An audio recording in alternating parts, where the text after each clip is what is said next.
El 2025 termina con un saldo de valoración negativa respecto a la expectativa de lo que se esperaba para el fútbol venezolano.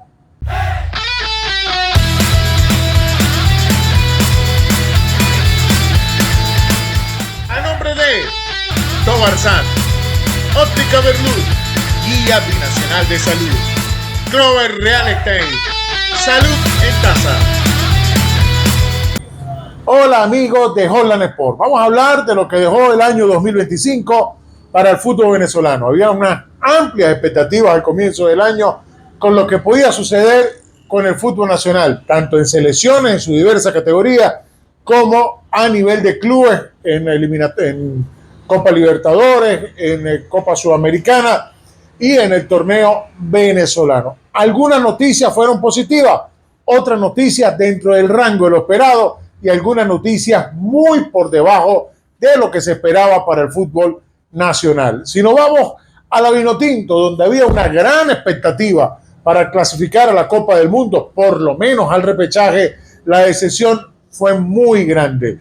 En el año 2025 se jugaron 6 partidos, 3 de esos partidos en Venezuela, 2 victorias y una goleada horrible ante Colombia, que se marca dentro de las grandes vergüenzas en la historia del fútbol venezolano. No porque se pierda con Colombia, no porque se reciba una goleada, el contexto. Una goleada de local ante una selección colombiana que no había goleado a Venezuela en casa en una circunstancia como esta, jamás se había vivido esto, es una gran vergüenza. Quedar eliminado a un repechaje en el puesto 7 de 10 que estaban compitiendo es una gran vergüenza, porque el fútbol venezolano estaba para mucho más. La federación planificó quizás algo para que diera un mejor resultado, se dieron recursos para algo con mejor resultado, se esperaba mucho más, pero la decisión más importante, que era salir de ese entrenador que nos llevaba a un fracaso absoluto al final de la eliminatoria, no se tomó al comienzo de año, y quizás la única posibilidad que había, que era de avanzar al repechaje con un entrenador diferente que aprovechara los recursos futbolísticos que tenía Venezuela, esa decisión no se tomó y el fracaso fue absoluto. La gestión del fracaso del cuerpo técnico, que debieron haber guardado silencio, no solamente pedir disculpas como en algún momento lo hizo, sino con el silencio respetar el contexto del fútbol venezolano, ha salido a decir cualquier cantidad de barbaridades el señor Fernando El Bocha Batista, aprovechando la amistad con algún sector del periodismo argentino y tratar de lavarse la cara de un fracaso absoluto por una gran mediocridad de un técnico como Fernando El Bocha Batista, que cuando llegó a Venezuela llegó mostrando muchas ganas, con 0 experiencia en primera división. Por un momento sorprendieron algunos resultados en la parte inicial, pero cuando la cosa se complicó, cada decisión fue peor que la anterior. La gestión del momento para clasificar durante el 2024 y 2025 cada vez fue peor, y la decepción para Venezuela fue terrible. Fue tan terrible que va a costar confiar en algún proceso que lidera algún argentino, no solamente en el fútbol, en cualquier deporte. Y ojo que Venezuela ha tenido una afinidad con el fútbol argentino muy grande por mucho tiempo. Varios entrenadores argentinos dirigieron en Venezuela, varios entrenadores argentinos han dirigido en clubes venezolanos y siempre han sido muy queridos y muy respetados.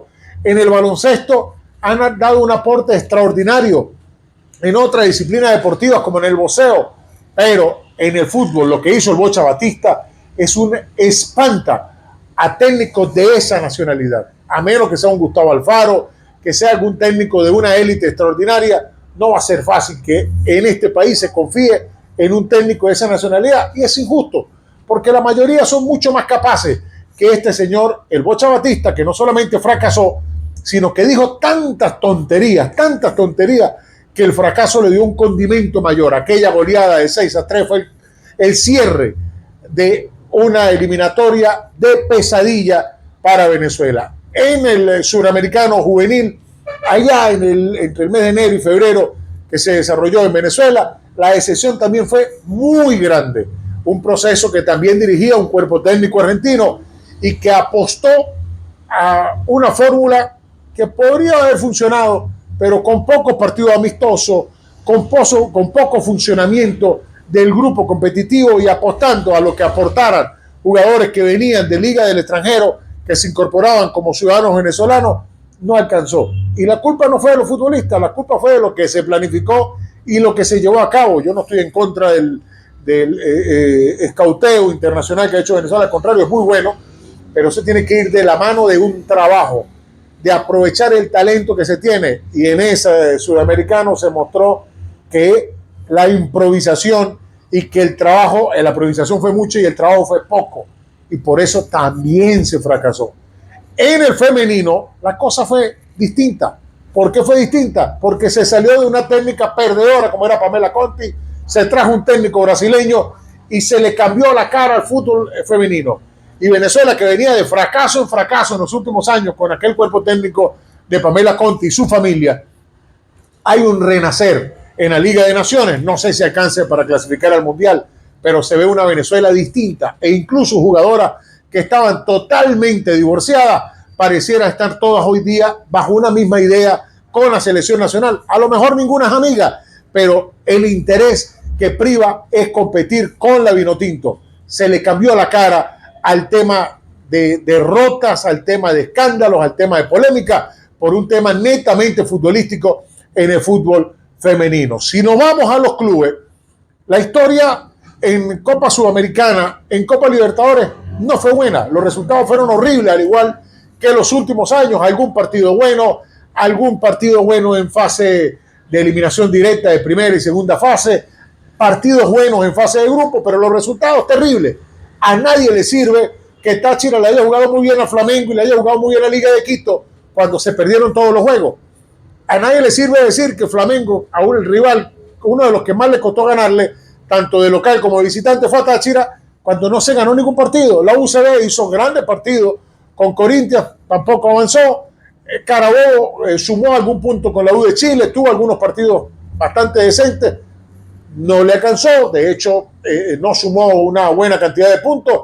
En la Copa Sudamericana, algunos partidos buenos mostró en su momento algunos de los equipos. Caracas sumó algunos puntos, pero el saldo fue negativo.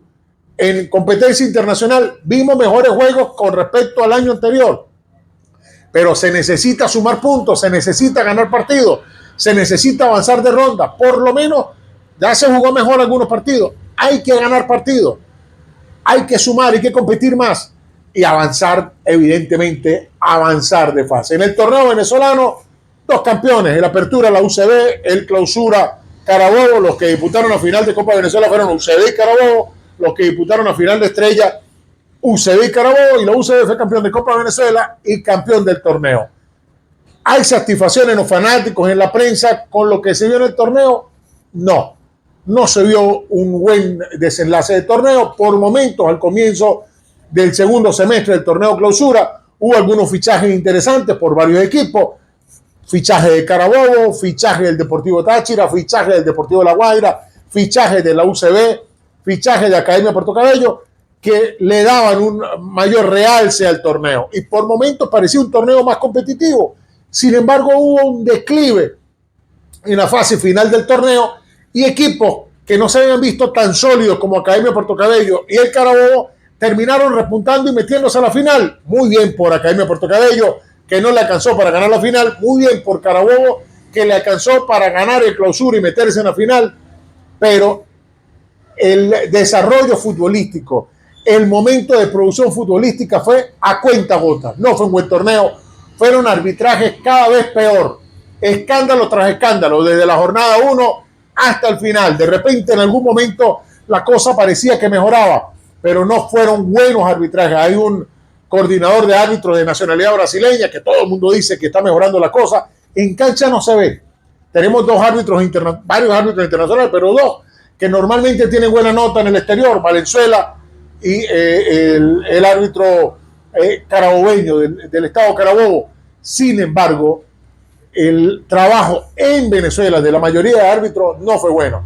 Y los árbitros que escogieron a la final metidos en polémica, y las noticias que rodearon al arbitraje fueron polémicos. Lamentablemente es un ítem que hay que mejorar. La liga cambió de autoridades, pareciera que algunas cosas se han corregido enormemente. Hay alguna tarea que es los ingresos por derecho de televisación, por derecho de transmisión tiene que empezar a generar recursos, ya sea por comercialización, por la venta de publicidad, por los convenios con los canales locales e internacionales. Eso se está esperando, se está trabajando, pareciera mejorar muchos detalles, pero siguen pendientes muchas cosas. En la federación, cosas buenas, corazón vino tinto, los recursos que le dieron a las elecciones, el futsal, por momentos noticias buenas, noticias no tan buenas, pareciera un letargo para terminar de despegar en el futsal. El femenino, las noticias tienden a mejorar. La liga venezolana, hay una gran cantidad de equipos que no tienen polémicas de deuda, pero hay 2, 3 con polémicas que hay que corregir, sobre todo de 2, que a lo largo del año polémicas con deuda, y eso no puede seguir pasando. Y lamentablemente en segunda división hay equipos que le están estallando polémicas y noticias de deuda que no puede seguir pasando. Esto no puede seguir pasando. Hay alguna noticia de un equipo que quiere volver a jugar en segunda, pero tiene un mono viejo. Ojo con eso hay que arreglarlo. No solamente la intención de jugar fútbol profesional y en primera y segunda división, es tener las cuentas de cómo jugarlo y cómo tener una gestión exitosa. Eso es lo que nos dejó el fútbol nacional, esperando a quién van a escoger como entrenador de la selección nacional. Están dos nombres, Osvaldo Vizcarrondo y César Farías. Pareciera a veces que es inminente el nombramiento de Osvaldo Vizcarrondo. Otras veces pareciera que no está tan claro lo de Vizcarrondo y que la cosa va a ir por el lado de Farías. Los otros nombres que han sonado no están realmente en la mesa para escoger o para decir quién es el que han designado como entrenador de la selección nacional. ¿A quién escogieron? Todavía no lo sabemos. Espero que la decisión que tomen sea la mejor para el fútbol nacional. Nos escuchamos, nos vemos en los próximos días. Esto es Holland Sport.